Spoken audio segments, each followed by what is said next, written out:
if you are going into the fall, that it's probably worth being aware of is that most of the people teaching online don't teach online on a regular basis. So they're learning how to do this as well as you learning how to do this. Two basic ways you're going to be taught online language you're probably going to hear a lot. And online classes can be either synchronous or asynchronous. Synchronous means that there's some set meeting times, a little bit like the classes that you would have had face-to-face.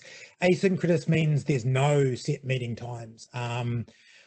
More flexible, but probably also harder to deal with if you haven't been used to learning that way. So in some ways, the thing that I would say up front is that you're probably going to find learning online harder than face-to-face. It's probably going to take more time than a face-to-face class because you don't have those regular meetings and you don't have that regular structure that goes with having to turn up for face-to-face classes of some sort. You're going to be reading off screens, watching things on screens. You're going to have to put a little bit more effort into making sure you take those notes, that you actually concentrate when the stuff is on the screen in front of you. That is a little easier to do when you're in a room full of people and there's somebody up front at the same time. So really, you're going to have to work hard to make sure you don't just glaze over and let the stuff move across the screens in front of you. Especially if you're asynchronous and you don't have those regular times, you're going to need to schedule some times to be working on the class regularly. You're going to have to create for yourself some of the structure of the time that a face-to-face class would give you. Now you can do that. There's nothing to stop you saying that you're going to watch the recorded lectures for that class at 11 o'clock on Tuesdays and Thursdays, just like you'd have had to turn up. But it's easier to let those slide than it is in a face-to-face setting where you feel at least some obligation to turn up. So the big thing, I guess all of that adds up to, is that an online class is going to put a lot more responsibility on you to organise your time. You've still got those chances Dr. Fahey was talking about to actually get in touch with your professors. And I would say do that even more online because you're not going to have that opportunity in a face-to-face class. Your professor should give you email addresses, use them, emailing them with questions. There should be virtual office hours, just like there would have been physical office hours. Take advantage of it. One of the great tragedies of teaching is that I turn up in my office for a couple of hours a week and no one turns up to talk to me.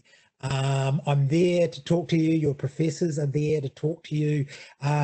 You've got questions, ask them. Major things that people don't do that you need to do to succeed. Read the syllabus for your course. Okay, a syllabus can seem the most uninteresting thing to read, but you're going to have no idea what's going on in a class unless you actually read the syllabus. Look at what the schedule says you're going to be doing. Look at what the syllabus says the assignment's going to be. Make sure you write down those due dates. Do the readings. It's really easy not to do the readings, and it's going to be even easier not to do them online, depending upon how the course is designed. I'm coming up with all sorts of quizzes and activities and things to try and check that my students are doing the readings. Do them. They're going to help you. If you don't do them, you're not going to learn anything. If you don't do them, it's going to be much harder to do well in the course. The same goes for the assignments. My number one complaint about student work is that students hand me assignments that don't answer the questions that I've asked in the assignment. That's pretty much a waste of your time and my time. I'm not going to give you marks if you're not answering the question I've asked. And then when I give you it back, read the feedback. Again, if your professor doesn't write any feedback, doesn't explain to you why you got the grade you got and why you didn't get a better grade, then that's another question to ask them.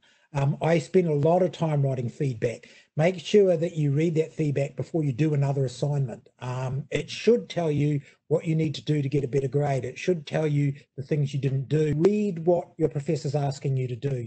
The big challenge of being online is it's all going to be about reading or watching videos. You're not going to have a chance to ask those questions in a face-to-face situation. You're not going to be able a chance to buttonhole somebody and say, what does this actually mean? Well, on campus, there's all sorts of places to print stuff out if you don't like reading on a screen.